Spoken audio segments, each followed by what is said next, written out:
दोस्तों आज आया हूँ मैं राधा कृष्ण मंदिर। दोस्तों ये है राधा कृष्ण मंदिर। यहाँ की दीवार वगैरह टूटी हुई है तो जय हो। यहाँ पर एक पीपल का पेड़ भी है। मंदिर है, मंदिर से नीचे को ये सुंदर सुंदर खेत खलियान, बहुत सुंदर। लेकिन मेरे दिमाग में एक ख्याल आया, अगर भारत में अंग्रेज नहीं आए होते तो क्या भारत और भी डेवलप होता? पूरी दुनिया का 1/4 होता था। लेकिन जब अंग्रेज गए तो वो व्यापार 2 से 3% रह गया। आप देखोगे आज की डेट में भारत में कितना इम्पोर्ट होता है, चाइना से इम्पोर्ट होता है, अमेरिका से इम्पोर्ट होता है। तो भारत का अपना एक्सपोर्ट तो बहुत कम रह गया है। भारत आजाद हुआ 1947 में, भी भारत और परतंत्र रह गया क्योंकि भारत का एक्सपोर्ट बहुत कम हो गया। $1 की कीमत 100 रुपये के आसपास होने वाली है। मैं यहाँ पर पहले भी आता रहा हूँ। यहाँ के लोगों के अपने खेत हैं तो अच्छा लगता है उनको खेती करते हुए देखते। आपको दिखाता हूँ बागेश्वर की घाटियाँ, इतनी सुंदर सुंदर घाटियाँ हैं। जय हनुमान। दोस्तों आज आया हूँ मैं राधा कृष्ण मंदिर, तो मैं आपको दिखा देता हूँ। दोस्तों चलते हैं ऊपर को राधा कृष्ण मंदिर के।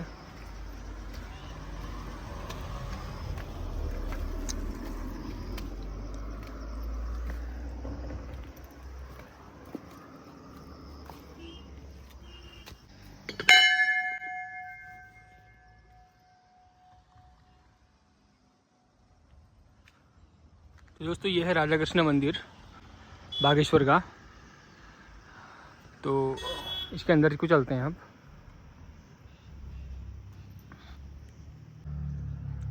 जय हो, प्रणाम कर लेते हैं। तो यहाँ की दीवार टूटी हुई है, यहाँ पर शिवलिंग भी है तो इसकी भी भेंट कर लेते हैं दोस्तों।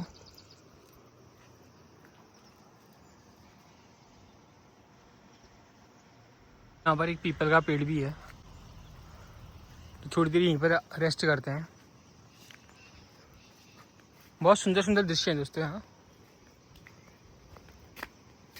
तो दोस्तों ये मंदिर है, मंदिर से नीचे को ये सुंदर सुंदर खेत खलियान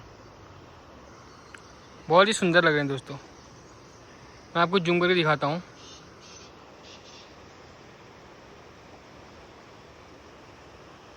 देखिए दोस्तों इसका 8x जूम काम करते हुए आप महिला देख सकते हैं यहाँ पर। ये फुल जूम है दोस्तों इसका 24x,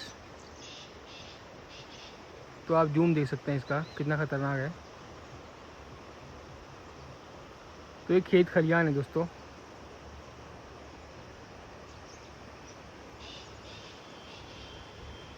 और यहाँ पर नदी बह रही है।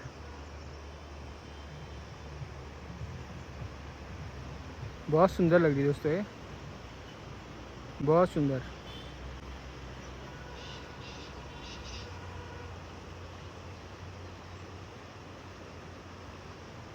नेचर का नज़ारा ही कुछ और होता है दोस्तों, बहुत सुंदर लग रही है। तो दोस्तों आज मैं राधा कृष्ण मंदिर आया हुआ हूँ। लेकिन मेरे दिमाग में एक ख्याल आया कि अगर भारत में अंग्रेज नहीं आए होते तो क्या भारत और भी डेवलप होता?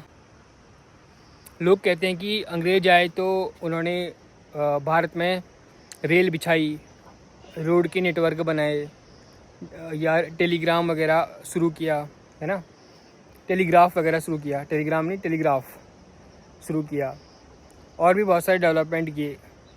तो क्या भारत अगर अंग्रेज़ों का गुलाम नहीं होता, क्या वो खुद डेवलप नहीं कर सकता था? 1700 के आसपास, तो 1700 के आसपास मतलब भारत से जो व्यापार था वो पूरी दुनिया का 1/4 होता था।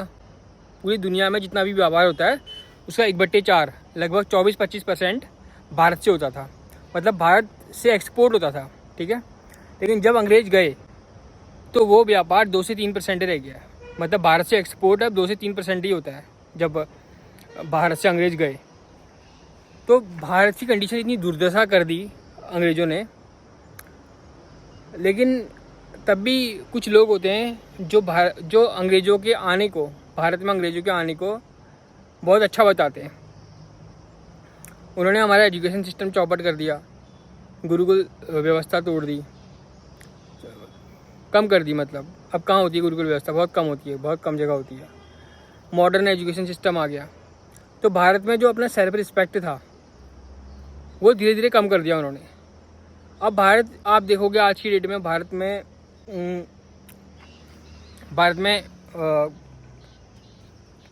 कितना इंपोर्ट होता है, चाइना से इंपोर्ट होता है, अमेरिका से इंपोर्ट होता है, और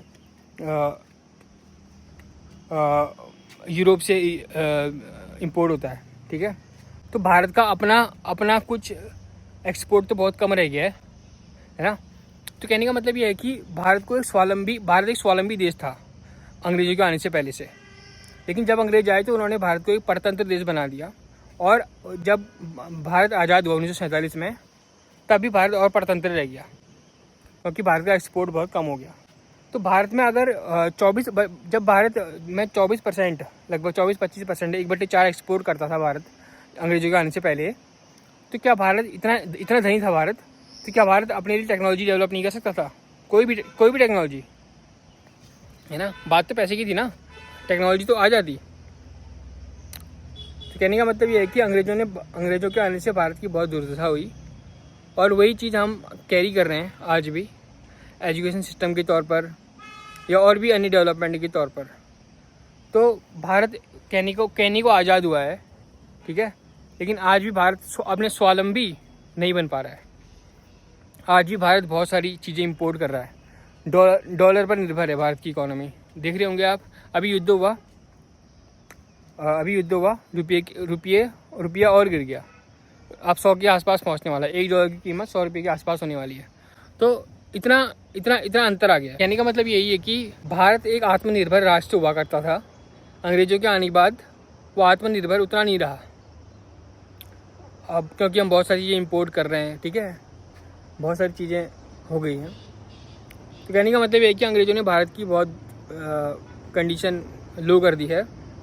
लेकिन जो भी है, जैसा भी है, लेकिन हमको जो एजुकेशन सिस्टम है, कम से कम उसमें हमें परिवर्तन कर सकते हैं, तो बहुत चीज़ हो सकता है। तो जो भी है, ये है आजकल की भारत की कंडीशन। तो में जो विदेश के जो लोग हैं ना, विदेश के जो कंट्रीज़ हैं, वो 250 में जी रहे हैं, वो हाइपरलूप टेक्नोलॉजी का यूज़ कर रहे हैं। अभी हमारे वहाँ बुलेट ट्रेन ही ढंग से नहीं आई है, ठीक है। अभी चल रहा था एक गुजरात से मुंबई का, तो जब गुजरात से मुंबई की बुलेट ट्रेन आई, तब भारत में लोग कहने लगे कि गुजरात से मुंबई ढोकला खाने के लिए जाएंगे, है ना।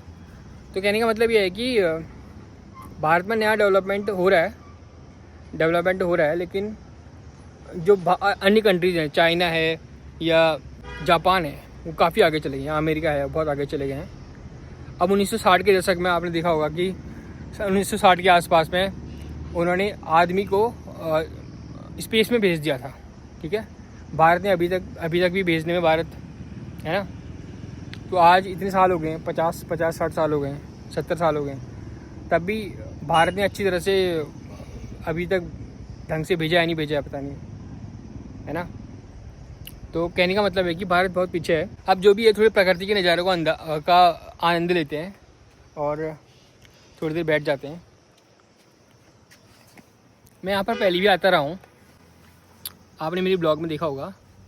तो यहाँ पर बड़ा शांति है, बड़ा सुकून है, तो यहाँ पर बैठने में बड़ा आनंद आता है, हरी भरी घासों के बीच में।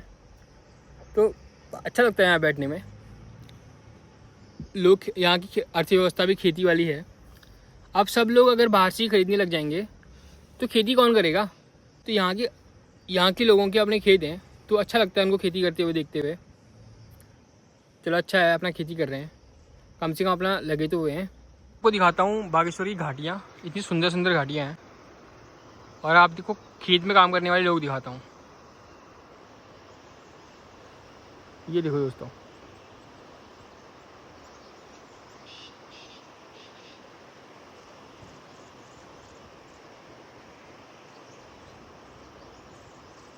ये खेत में काम कर रहे हैं लोग, और बिल्कुल साफ दिखाई दे रहे हैं।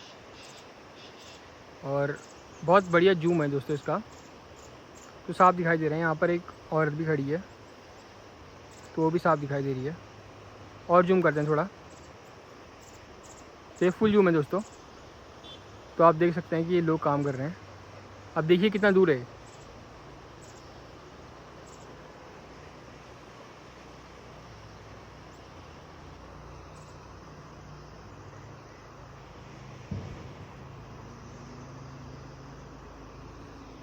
दोस्तों एक ग्राम सभा उमरसर कोट है। अब अंदर को चलते हैं, बाहर को चलते हैं।